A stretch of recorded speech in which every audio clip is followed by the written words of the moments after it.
गलत है। बस इतना ही जानते हैं ना। आप लोग मेंटल हरासमेंट के बारे में क्या जानते हैं, बताएंगे कोई? यहाँ पे हम सब गप्पे लगाने के लिए नहीं बैठे हैं। जो ये सेमिनार ऑर्गेनाइज किए गए हैं आप लोगों को बताने के लिए कि आपकी भी अपनी खुद की पहचान है, आपकी भी अपनी खुद की आइडेंटिटी है। अगर कोई हमारी आइडेंटिटी को ठेस पहुंचाता है, किसी भी प्रकार की ठेस, उसे कहा जाता है डोमेस्टिक वायलेंस। हमारे यहाँ का डोमेस्टिक वायलेंस का एक्ट क्या है, कुछ पॉइंट्स हैं, वो पॉइंट्स मैं यहाँ पे लिख देती हूँ, ठीक है? डोमेस्टिक वायलेंस एक्ट, सबसे पहले आप सभी से मैं क्वेश्चन पूछूंगी और स्पेशली बच्चों से, क्योंकि हम कहीं ना कहीं अपनी डेली की जिंदगी में इन सभी चीजों को फेस कर रहे हैं। आधा घंटा आप मुझे दीजिए, सुनिए, उसके बाद आप लोग जानिएगा कि आपको क्या नॉलेज थी और यहाँ से आप क्या नॉलेज लेके गए हैं।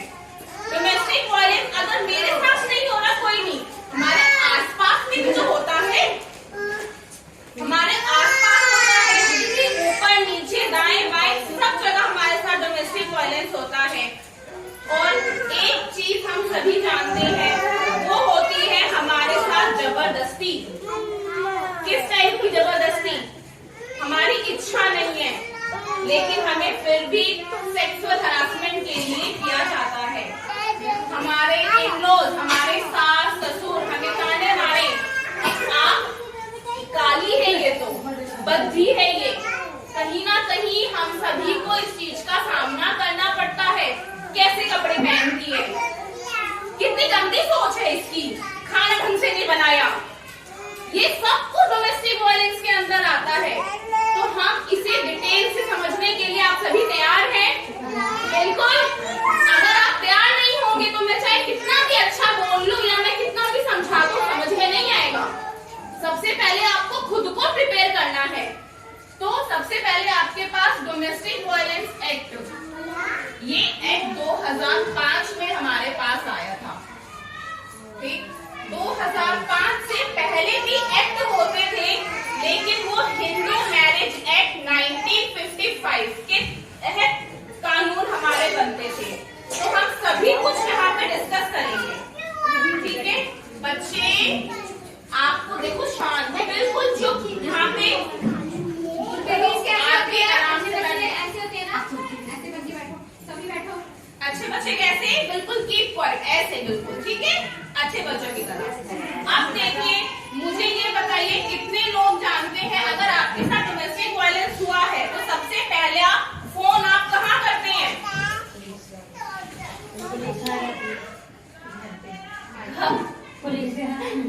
लोग ऐसे करते हैं, उससे क्या होता है? सिर्फ कॉम्प्रोमाइज, कॉम्प्रोमाइज, और कॉम्प्रोमाइज किसे करना पड़ता है? औरत को। मैं कॉम्प्रोमाइज नहीं करना चाहती, फिर पुलिस, पुलिस, बिल्कुल ठीक बोला। क्योंकि हम सभी, एक बार हमारे साथ डोमेस्टिक वायलेंस हुआ, दूसरी बार हुआ, तीसरी बार हुआ, तो हम नहीं करते, नहीं बोलते। लेकिन अगर हमारे पास ये बार बार होता रहे तो ये हमें मेंटल टॉर्चर देता है। अगर आपको आपके हस्बैंड ने ग्रांटेड ले लिया कि आऊंगा, उसके 2 थप्पड़ मारूंगा, खाना बनाया, खाया नहीं, वेस्ट गया, नहीं बनाया तो आपको सुनना पड़ा। ये रोज रोज कौन बर्दाश्त कर सकता है? कोई बर्दाश्त नहीं कर सकता। अगर देखिए, हम सभी अपना घर बचाने की पूरी से पूरी कोशिश करते हैं, लेकिन अगर फिर भी हमारा घर नहीं बचता, वहाँ कहीं हमारी पहचान को ठेस पहुँचती है, आइडेंटिटी पहुँचती है, तो आप सबने कहा सबसे पहले हमें थाना में जाना चाहिए, 100 नंबर। लेकिन हमारी हेल्पलाइन के लिए हमारी गवर्नमेंट ने एक विमेन हेल्पलाइन नंबर बनाया है। विमेन हेल्पलाइन नंबर, वो नंबर है 1091। 100 नंबर से भी पहले आपको यहाँ पे कॉल करनी है। ये नंबर याद रहेगा आपको, 1091। ये सीधा आप इस नंबर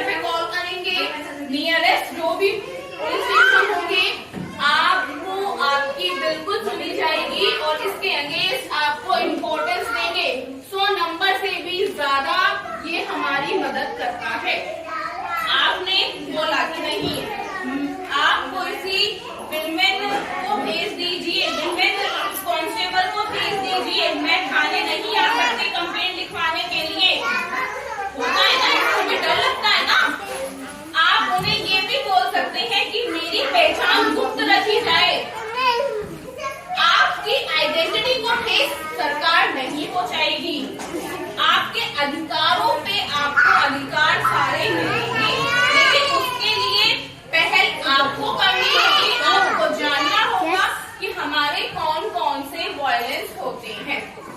ठीक है, सेक्शन 4 हमारे लिए क्या कहता है?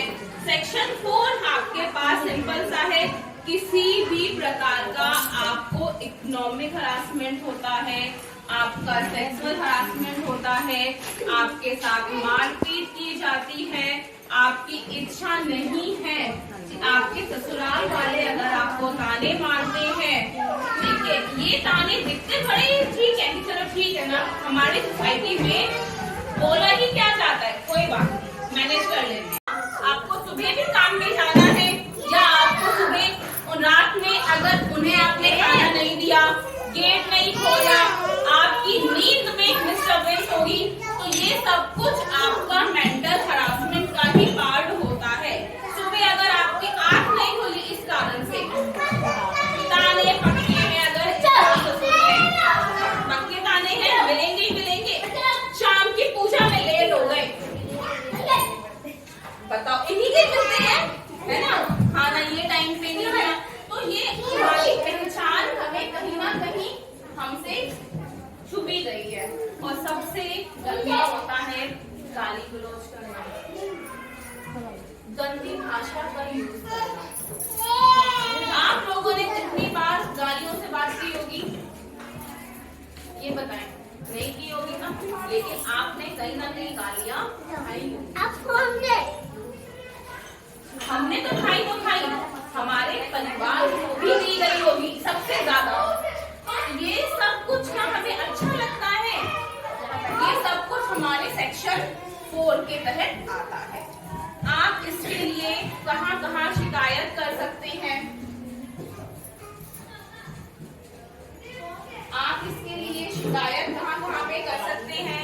आप इसके लिए शिकायत नियरेस्ट पुलिस स्टेशन में जाके कर सकते हैं, जो कि मैंने आपको बताया। अच्छा, मुझे ये बताइए सेक्शन 4 के अंदर क्या क्या चीजें आती हैं? कौन कौन बताएगा? कौन कौन बताएगा?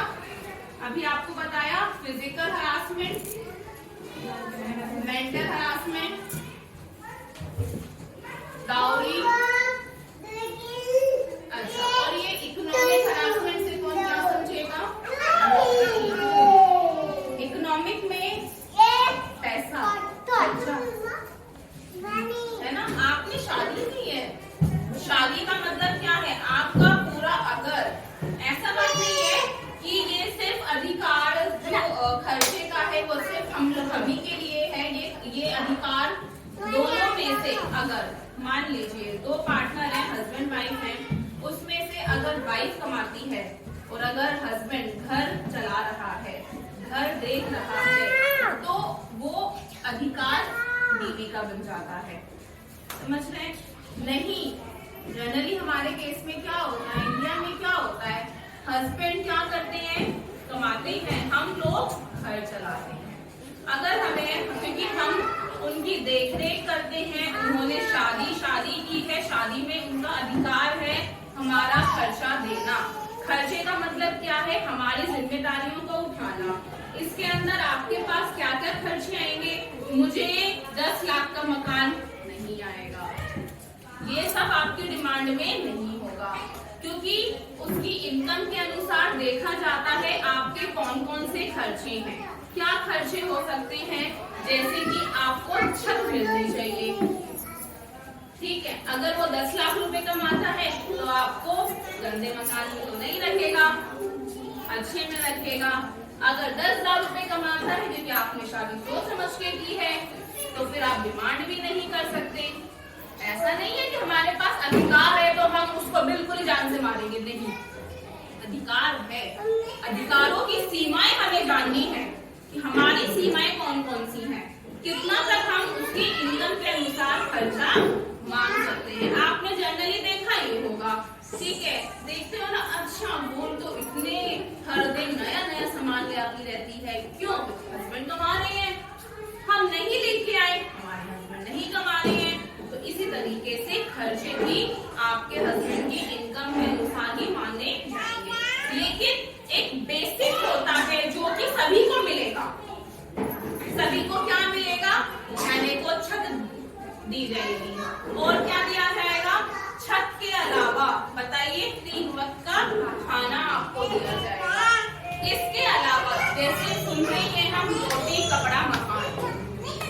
अलग। इसके अलावा एक हमारी और एक्स्ट्रा है मेडिकल फैसिलिटीज।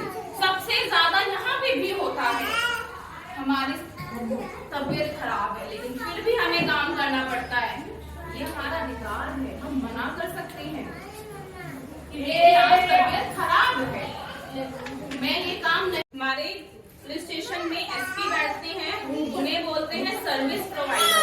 अगर इस केस में अगर हमारे साथ डोमेस्टिक वायलेंस है तो डोमेस्टिक वायलेंस के केस में आप सीधा एसपी के पास जाके भी कंप्लेन कर सकते हैं। अगर 1901 आपकी हेल्प करने के लिए तैयार नहीं है, 100 नंबर आपकी हेल्प करने के लिए तैयार नहीं है, या फिर आपको ऐसा लगता है कि मेरे साथ ये सब चीजें होती थी, पुलिस वाले भी क्या करते हैं, कोई बात नहीं है ना, मैनेज कर लीजिए, ये आपस की बात है, घर की बात है। लेकिन आपको लगता है कि नहीं मेरे साथ ज्यादा हिंसा हुई है, या फिर अगर मैं 100 नंबर पे या 109 पे कॉल नहीं करती तो मैं मर भी सकती थी, फिर भी आपकी सुनवाई कहीं नहीं होती है, तो आप सीधा एसपी के पास भी जा सकते हैं।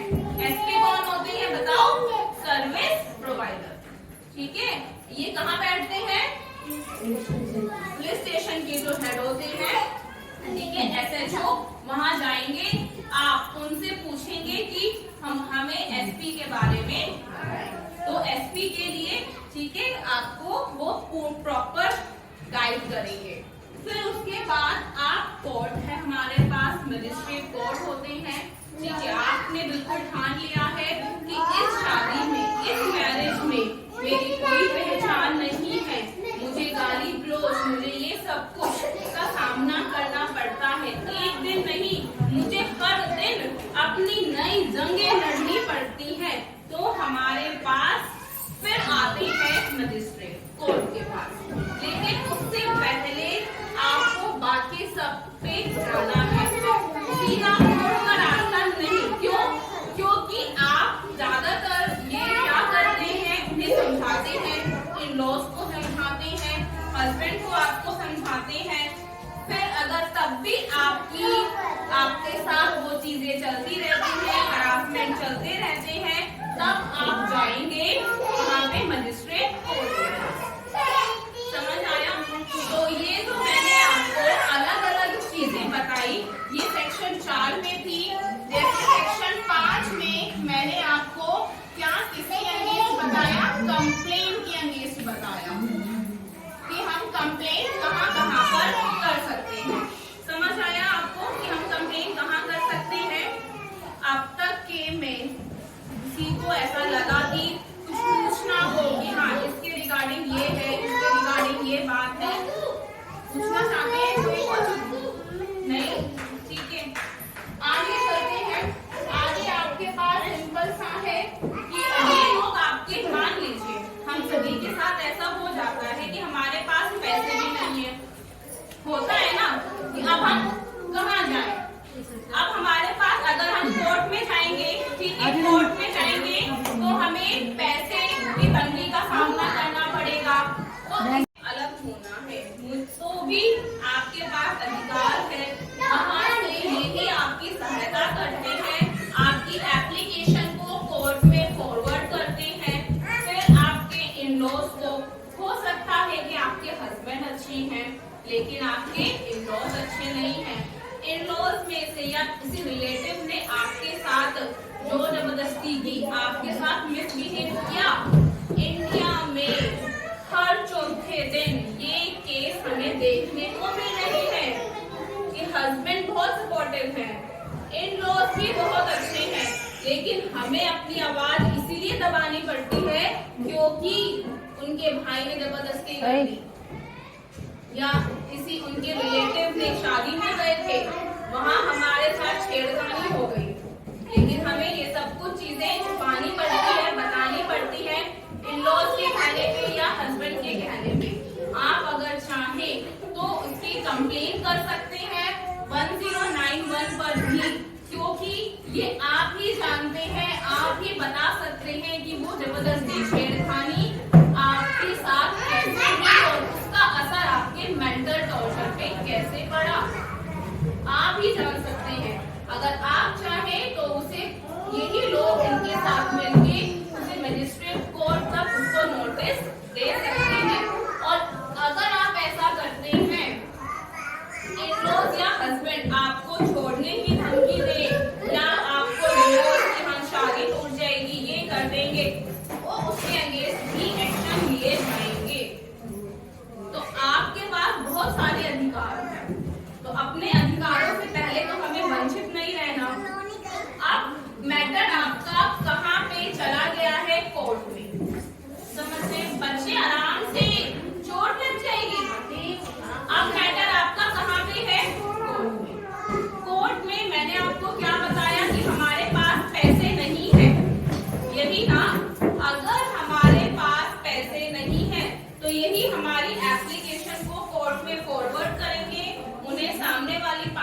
को नोटिस दिया जाता है और अगर सामने वाली पार्टी नहीं आती, 1 बार 2 बार 3 बार बुलाने पर भी अगर सामने वाली पार्टी हमारी नहीं आती है, तब बताएं हमारा, तो इसे बोलते हैं एक्स पार्टी ऑर्डर, यानी सामने वाली पार्टी नहीं आई है तो हमारे फेवर में जजमेंट होती है।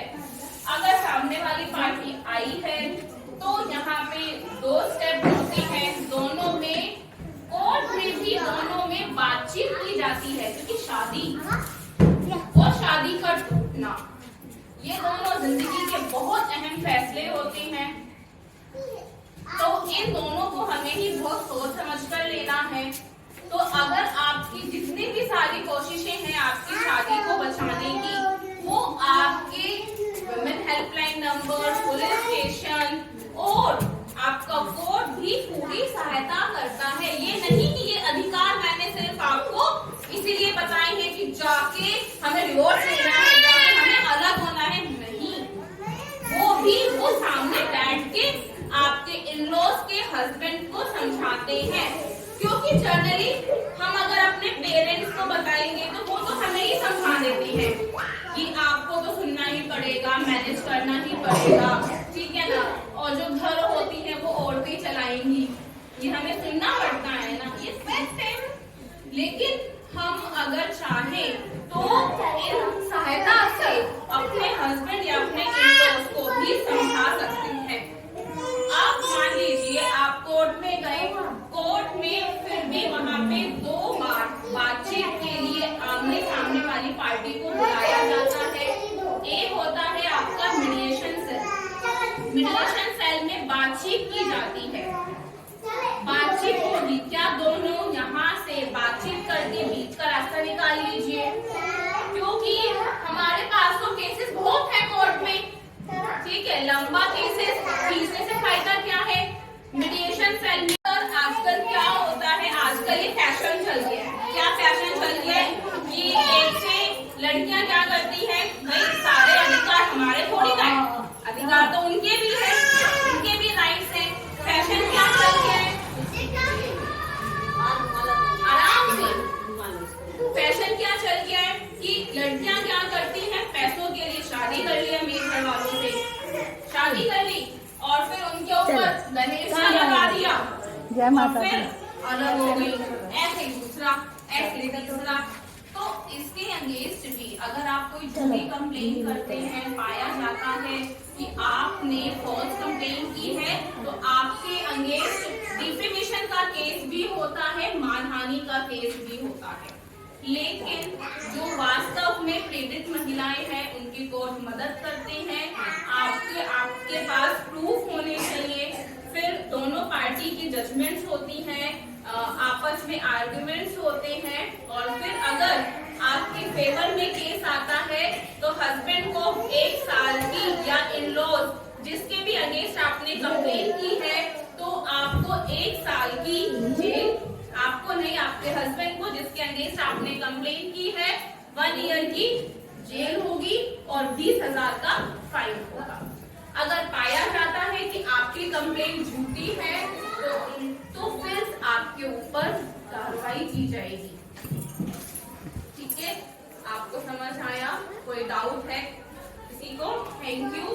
अगर आपको किसी को भी इस सेशन के रिगार्डिंग कोई भी डाउट है तो मुझसे कॉन्टेक्ट कर सकते हैं इसी मेरे YouTube चैनल से, और इसी के अगेंस्ट अगर आपको कुछ भी मुझसे पूछना है तो कमेंट करके मुझे बता सकते हैं। Thank you.